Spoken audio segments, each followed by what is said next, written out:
साथ संगत जी प्यार से कहिए धन्यकार जी। गुरु रूप प्यारी साथ संगत जी, आज का टॉपिक मन मंदिर में आप विराजो। साथ संगत गुरसिख अरदास कर रहा है। गुरसिख की ये इच्छा कि हे सच्चे पातशाह, हे प्रभु परमात्मा सतगुरु, मन मंदिर में आप विराजो, आपका ही वासा हो और कोई बात इस मन मंदिर में ना आए। सत्संगत ऐसी अवस्था जब होती है जब गुरसिख पूर्ण रूप से समर्पित हो जाता है गुरु के चरणों में, गुरु के वचनों के ऊपर। सत्संगत जी कोई अपनी किंतु परंतु बीच में नहीं लाता, कोई अपना अकल सियाणप बीच में नहीं लाता। सत्संगत हनुमान जी को देखें, जब भी प्रभु ने बोला तो सतवचन करके चल दिए। सत्संगत कोई किंतु परंतु बीच में नहीं लाए, बिल्कुल समर्पित भाव से वो सेवा करते चले गए। उन्होंने ऐसा समर्पण कि सत्संगत प्रभु की भी ऐसी कृपा हुई कि आज हम देखें प्रभु की ही तरह प्रभु के भी इतने राम जी के मंदिर नहीं जितने हनुमान जी के मंदिर हैं। ऐसा समर्पण, ऐसा उनके हृदय के अंदर स्वयं उनके प्रभु परमात्मा राम जी विराजमान। एक बार सत्संगत वो हनुमान जी से पूछा गया, प्रभु कहाँ हैं? उन्होंने बोला प्रभु मेरे हृदय में हैं। तो जब बोला गया तो हमने वो दृष्टांत भी सुना है कि अपना सीना चीर के दिखाया तो स्वयं अंदर विराजमान प्रभु परमात्मा राम जी दिखाई दिए।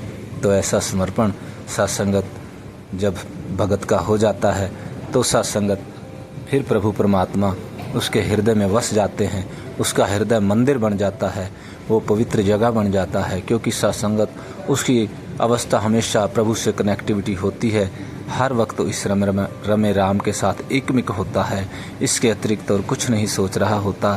सत्संगत ऐसी उच्च अवस्था पे जब संत पहुँचते हैं तो सत्संगत ऐसा समर्पण आज भी सत्संगत हम ऋषि कमल जी के बारे में सुनते हैं कि सत्संगत कैसे एक बार महात्मा बता रहे कि 8 नंबर ग्राउंड के अंदर बाबा जी भी और ऋषि कमल जी ने धन्यकार करी।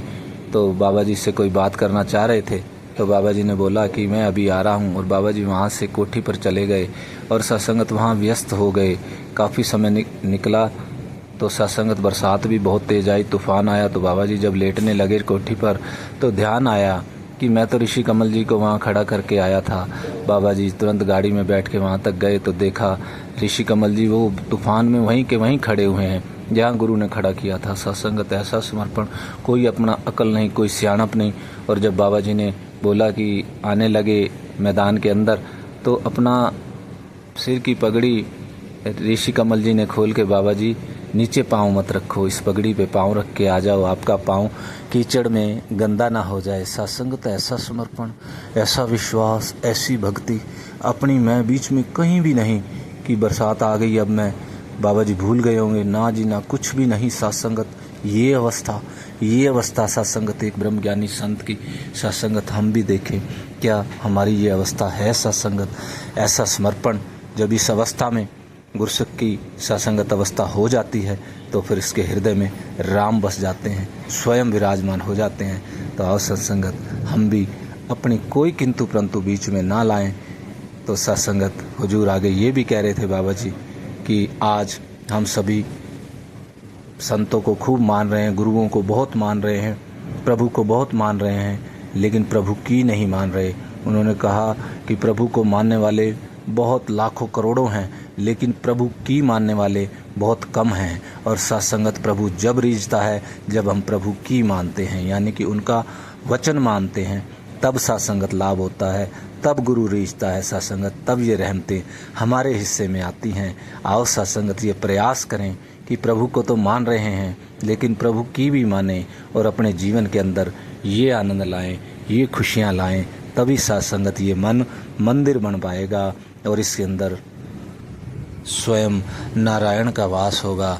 और फिर सत्संगत वही अवस्था गुरसिख की कि जिधर देखता हूँ तू ही तू है, हर शय में जलवा तेरा हू बहू है, भीतर तू है बाहर तू है, तू ही चारों ओर है, मैं कहीं भी नहीं हूँ फिर भी मैं का ही शोर है।